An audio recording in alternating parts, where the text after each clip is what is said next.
makofi moja. Ruto uma cukuru-inĩ wa KK kaunti-inĩ ya Trans Nzoia akiuga gwa kahinda gaka ngwatanĩro ya Jubilee yambĩte o kũrongoria gĩthurano kĩa mwaka tũrorete. Ile kura inapangwa saa hii si ya 2022 ni ya 2017. Hiyo ya 2022 ingoje kidogo, iko nafasi yake itakuja baadaye. Uhuru Kenyatta aendelee, mimi nitakuwa ninasaidia yeye kuunganisha waya na kuhakikisha kwamba kila kitu iko sawa sawa.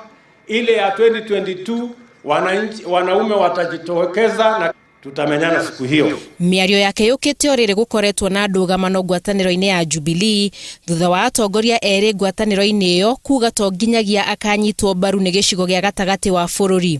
Mambo ya 2017 kama Jubilee sisi tumesema tunataka siasa ya kuunganisha Wakenya wote wawe kitu kimoja. No na atongoria aria mauma hamwe nake ni matitirithitie kwihanda kwa ngwatanĩro ya Jubilee ithurano-inĩ kinene giukite. Hata mimi nimefunga kitabu ya analysis ya 2017 kwa Uhuru tayari anashinda. Na hata Raila tatizo ya watu ambao sababu hii kitu imeenda tayari.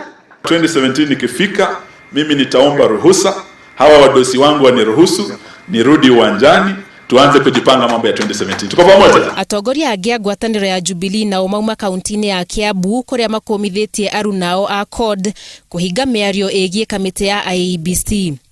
Ningĩ nĩ matitirithitie miario yao ĩgũkorwo ĩrĩ o igũrũ rĩa kamĩtĩ ya IEBC toria President Uhuru Kenyatta akinyĩrĩirie.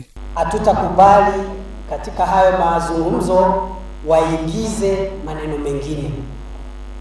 The discussions are about IEBC and IEBC. Ngwatanĩro ya CORD ĩkoretwo na ndũgamano igũrũ rĩa amemba ake arĩa mekũnyita itemi mĩario-inĩ ĩyo. Nĩtwĩharĩirie tondũ kura itũ ndĩcenjetie, nĩ rĩkũ ĩgĩcenjetie, kura ya Rift Valley ndĩcenjetie, kura ya gũkũ tũrĩ ndĩcenjetie, kura ya kũrĩa kũngĩ nĩ kuongerera tũrongerera. Thurano tondũ tie na IEBC ithondeketwo kũringana na watho ũrĩa ũhana. Ndereti ĩgiĩ mĩario ĩyo nĩ ĩratemanirio gĩikaro-inĩ kĩa mbunge cierĩ mbere ya kwarĩrĩrio wa kerĩ kiumia gĩũkĩte. Ngĩribotera Inooro TV, njĩtagwo Ruth Wanjiku wa Njuguna. Mimi sitaki kusema kuzidi hapo. Unajua huyu ni waziri wetu wa mambo ya stima, Bwana Charles